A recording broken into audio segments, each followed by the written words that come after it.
You know, some people are what we call ticky. For those of you who don't know Hokkien, right? Ticky means stubborn. You know, when you offer some people good advice, they don't listen. You tell them, boy, it's so hot outside. Why still wear leather jacket everywhere? And he doesn't listen to you and tells you that you don't know fashion. Or you tell your mom, Ma, stop giving your grandchildren so many tidbits lah. It'll spoil their appetite. She doesn't listen and asks you back instead how you feed them until they are so thin and continues to spoil them. Or you ask your hubby, well dear, I told you to get other car models that can save petrol. Why you still get a Jeep? And he goes, you don't know one, I explain to you also no use. Yeah, I also wonder, why do people get this Jeep? Specifically, this boxy, inefficient, and some more electric SUV, the Jaecoo 6. So when I first saw this car on another video and finally in person some months back, the question that kept coming back to me was a very simple one. Why would anyone buy this?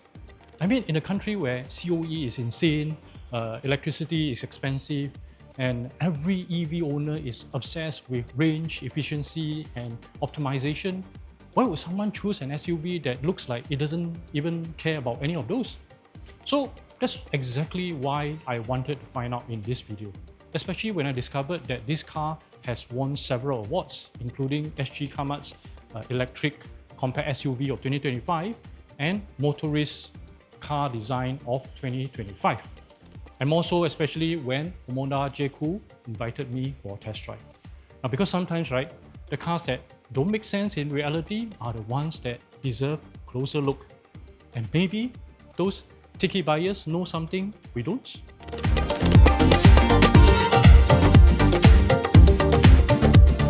This Jaecoo 6 is probably one of the least aerodynamic EVs we can find in Singapore today.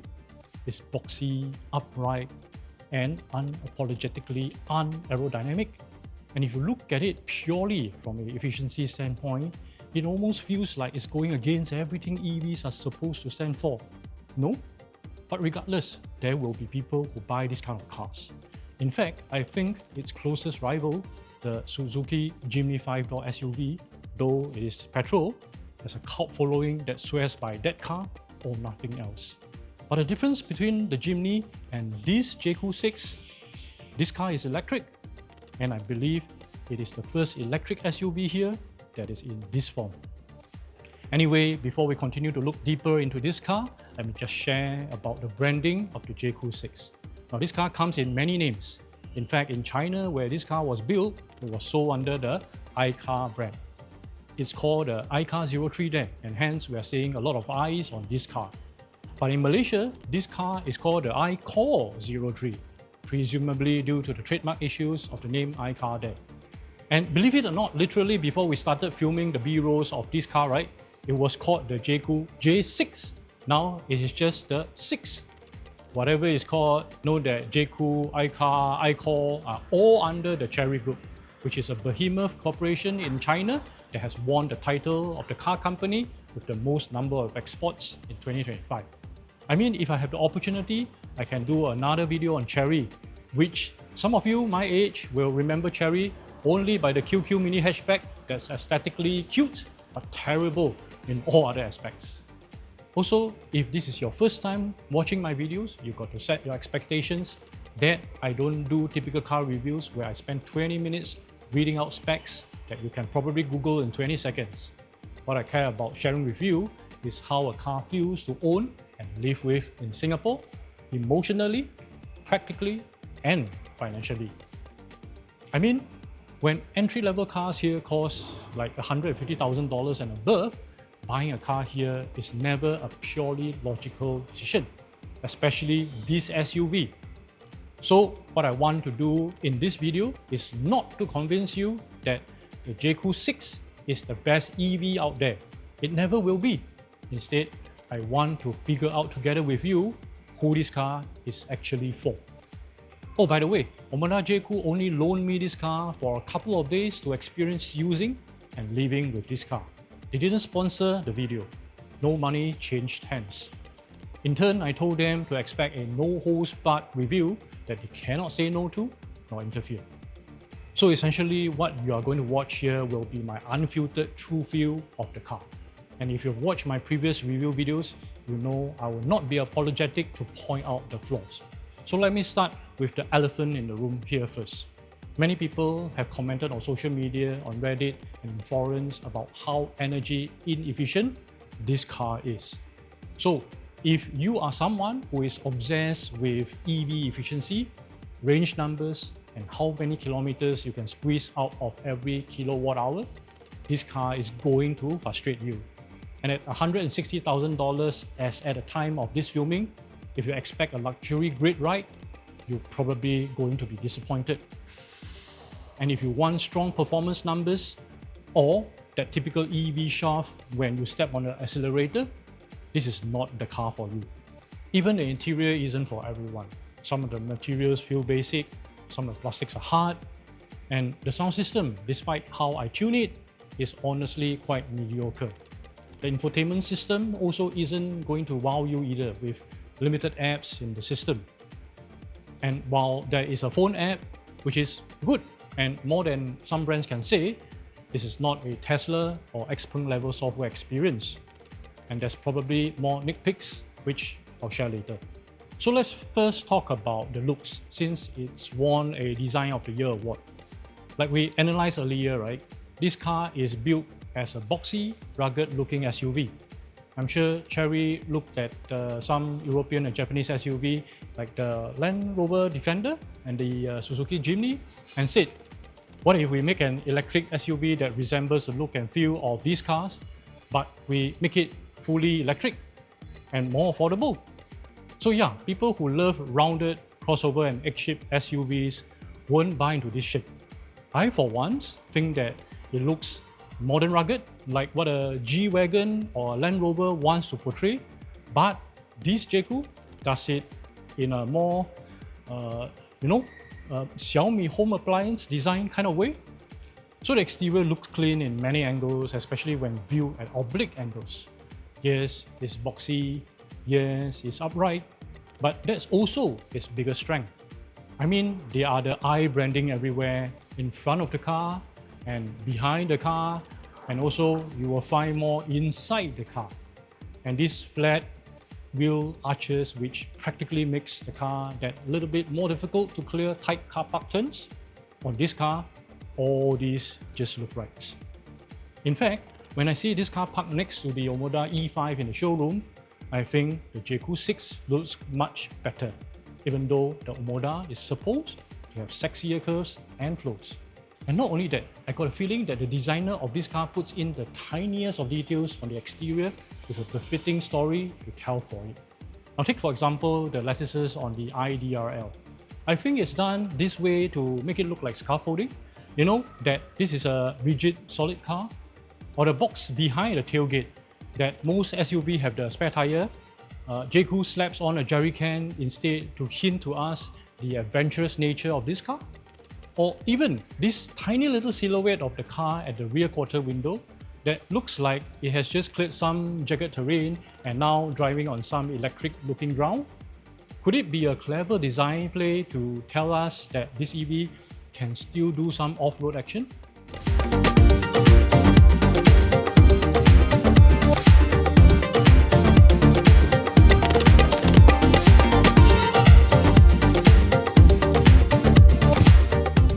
Well, these small little queues carry on inside the cabin, which I'll point out later.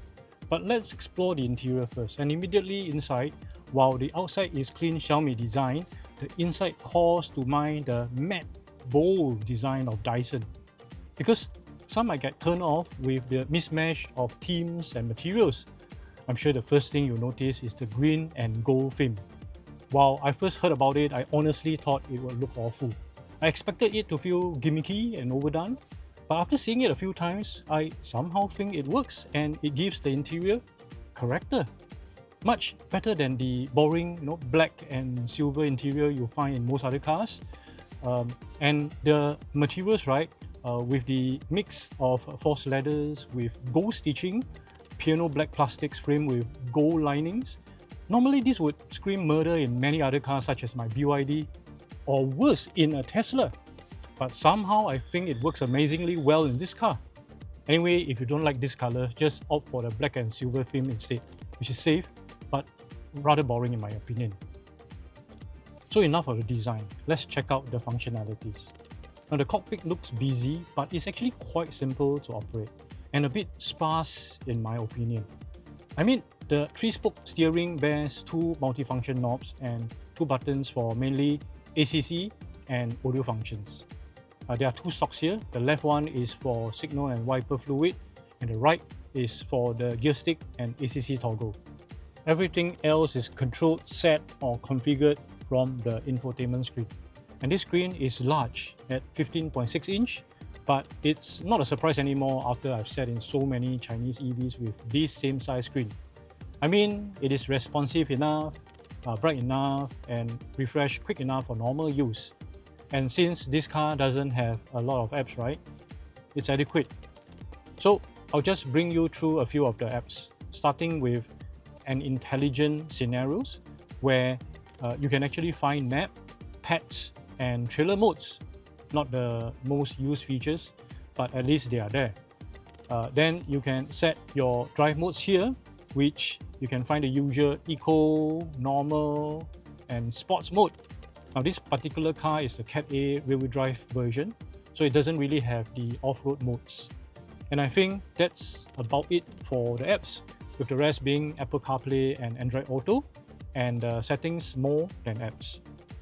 Speaking of settings, you get the rather adequate slew of settings from adjusting your side mirrors to your lightings, your wiper controls, seat adjustments, and glove box opening here. And standard on all Chinese EVs now are the suite of like 20 plus ADAS and safety features, which you can toggle on and off some of them here in the display too. Now I'll talk more about the ACC and the lane keep assist later when we drive off, but that's about all for the screen. Next, the seats. Now the driver's seat can slide forward and backwards automatically for easier ingress and egress, and has 6-way adjustments with lumbar control. Now the seat is also okay in terms of comfort, nothing to really fuss about, but the headrest can fold up like on the airplane seats, and it has the much needed aircon seats feature. In fact, all 4 seats can be cooled this way, a much appreciated feature when the car is parked under the sun. The rear seats wise, they are not especially spacious, but it is still more than enough for me at 1.8 meters tall, especially in the headroom department. And rear seats occupants get rear aircon vents and 2 USB ports and a drinks holder. And they can also enjoy the big sunroof that can actually open. Storage compartments is the strength in this car. Now in the cabin, there are many places to store your stuff, including this secret stash compartment when the rear seat cushions are folded up. Now decades ago, we always used these secret compartments for our DVD hauls from JB, but now I don't really know what you can hide there. Let me know your most creative answers in the comments below, okay? So up front, by the center console, you have 1 wireless charger with ventilation, 2 cup holders, and this rather deep cubby storage that you can actually let in aircon to cool the contents. And underneath the console is more space for your bag, and there are 2 more USB sockets there. And then what makes this car more utilitarian are the hooks everywhere, from here beside the glove box to another 2 by the boot door. Speaking of the boot, right, what's extra thoughtful is this exterior box here that can hold up to 10 kilograms of your family's muddy and sandy shoes after a trip to East Coast Park. And inside the boot door, which you open up the door sidewards, not upwards, you get some 450 liters of space, enough for these many suitcases if you stack them to the ceiling. And if you want more space for your IKEA hauls, just knock down the rear seats to get over 1,200 liters of storage. Oh, you also get a small net here by the boot door too. Again, what would you put there? Let me know your most creative answers, okay? Lastly, the front. Oh, there's none in this car. A pity considering this is beginning to feel a lot like a utilitarian car. At least you have that box at the rear, right? Anyway, going back into the car, the door handles pop up automatically when you are carrying the key around. It's quite a handy feature. Now, before we talk about how the Jaecoo 6 drives, would you give this video a like if you find what I'm sharing useful, interesting, or refreshing? Also, do subscribe to my channel because YouTube says only 20% of viewers have done so. And lastly, this is a request, not a must, because this video isn't paid, and if what I've shared with you is useful for you, would you consider clicking on the thanks button and send in a small contribution? Even a small contribution goes a long way into offsetting the cost involved in doing such videos. And to the contributors of the previous video who sent in some big sums of money, right? I'm super grateful. Allow me to acknowledge you here. Anyway, I'm still finding a way to fund unsponsored collab videos like this one. So please bear with me when you see me asking for contributions, okay? My videos are really not cheap to produce. Anyway, thank you so much. Let's go for a drive.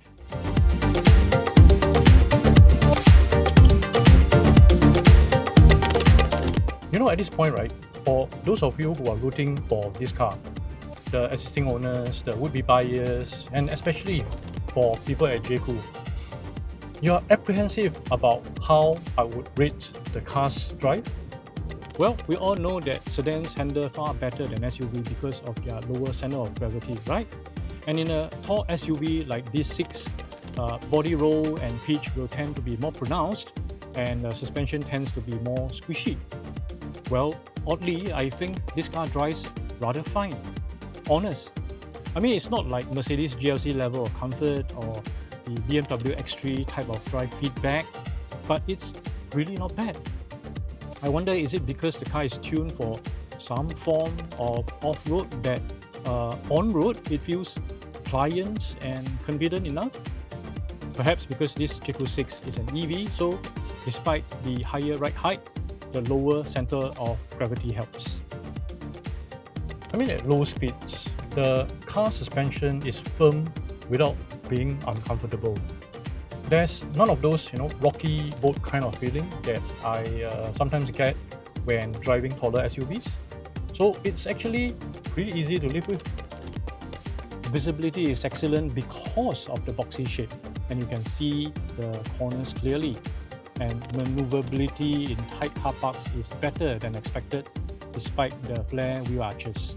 So even with the rugged stance, the Jaecoo 6 doesn't feel intimidating or awkward in urban driving. Now, in fact, I think I see a few heads turning to look at this car from the pedestrians on the sidewalk. And on expressway speeds, right, while it is not whisper quiet, it feels planted, like I mentioned. It tracks straight, it doesn't feel floaty, and it gives you a sense of confidence rather than stress. It's not exciting, but it's calm and predictable, which honestly matters more for daily driving, which is what 90% of these car owners want. Now, steering communications is surprisingly adequate also. Again, it is not meant to be a Tesla Model Y competitor, but it's really not bad already. Even at the standard setting, it's good enough that I won't complain. But what I think can be improved are the brakes. So like in my seal, which is quite difficult to find a biting point, at low speeds, it's either I depress the brake too hard or not far down enough. Well, it's not something that the majority of drivers will worry about, so it's not really a biggie. As for the Level 2 autonomous driving, meaning the car's adaptive cruise control, or ACC, can automatically follow the car in front, even to a complete stop, and then continue the adaptive cruise control when the car in front moves off. Additionally, the car can auto-steer within marked lanes using the lane keep assist function, so that you can somewhat keep your hands off for a few seconds. Yes, all Chinese EVs will have this feature, but not all are built the same. And I find Tesla's autopilot to be among the best, and Xpeng's too. But Jaecoo's Level 2 is also not bad. Certainly not the worst like some of the lower end brands that I've tested before. So overall, this is a car that drives sufficiently well, especially in the urban conditions in Singapore where roads are well paved, and we never really need to go off-road here. And I keep saying that this car is adequate, sufficient, and good enough, because that's what it is at this price point.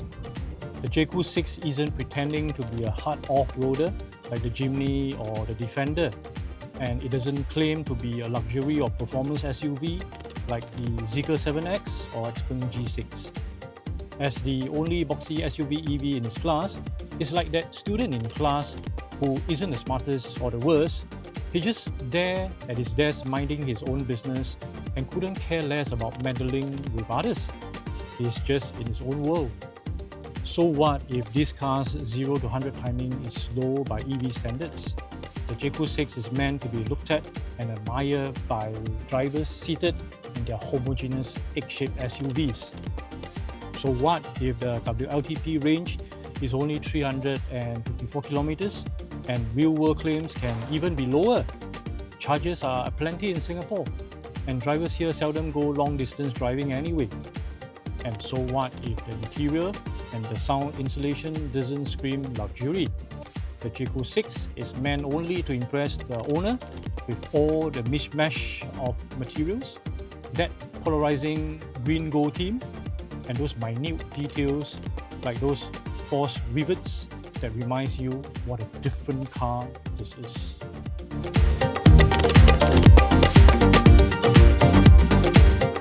So now, let's talk about the price and positioning.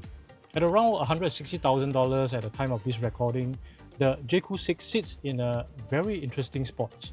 Comparing it with the EVs, not ICE or hybrids at this price point, I think I finally understand why so many people have bought this car. Looking at some of the obvious contenders, right? The BYD Atto 3 comes to mind immediately.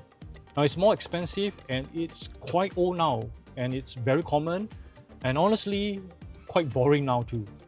Next, the MG S5.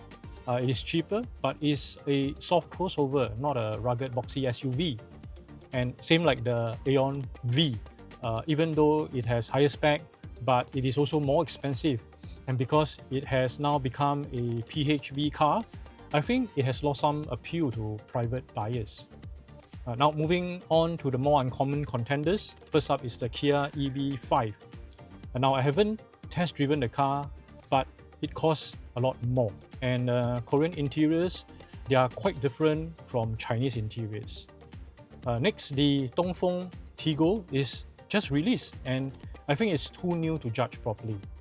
And lastly, the obscure Series 3, though it has rather big presence in China, right? This car has extremely low demand here in Singapore.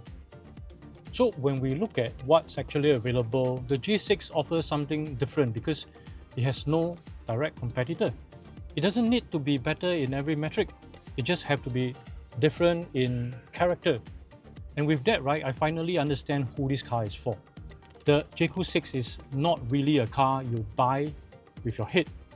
And those who draw up a SWOT comparison will never understand this car's appeal. You buy it because you like how it looks, how it stands out, and how much you can further customize it so that the car fits your personality entirely. You are never the smartest kid in the class, nor those who struggle for help all the time. You don't meddle with other people's business, and you stand independent in your preferences and in your decisions. And you don't want the same EV as everybody else.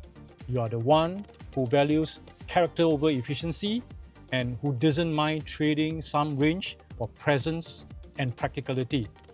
In fact, I bet you are the stubborn one who don't listen to the advice of others, especially those who ask you to blend in, push you to conform, and advise you to buy a car that has safety in numbers. You are the tricky one, because honestly, no one really knows you, and that's perfectly alright.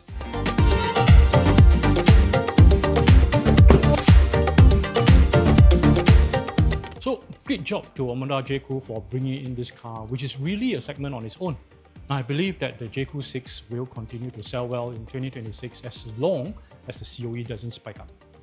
But for those of you who don't fancy this boxy SUV, right, I was actually surprised with two other models that they carry somewhat. Now the first is the Omoda E5. I've never really taken a second look until I saw that red unit in the showroom. It looks rather sexy and the interior isn't half bad. What's best about it is the price.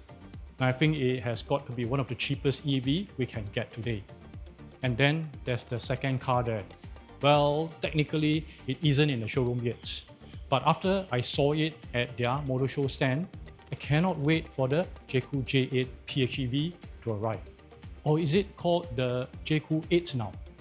Well, let's see if I can get my hands on their other models, including the Jaecoo 7 HEV, if you want me to do a review for them too. Okay, remember to like, subscribe and share this video with someone who is looking at the Jaecoo 6, okay? And if you feel that this has been another useful video, I would really appreciate if you can hit the thanks icon too.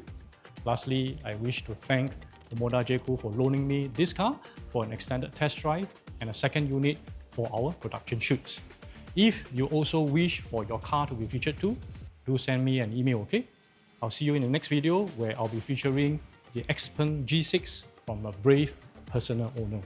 So stay tuned for that, yeah?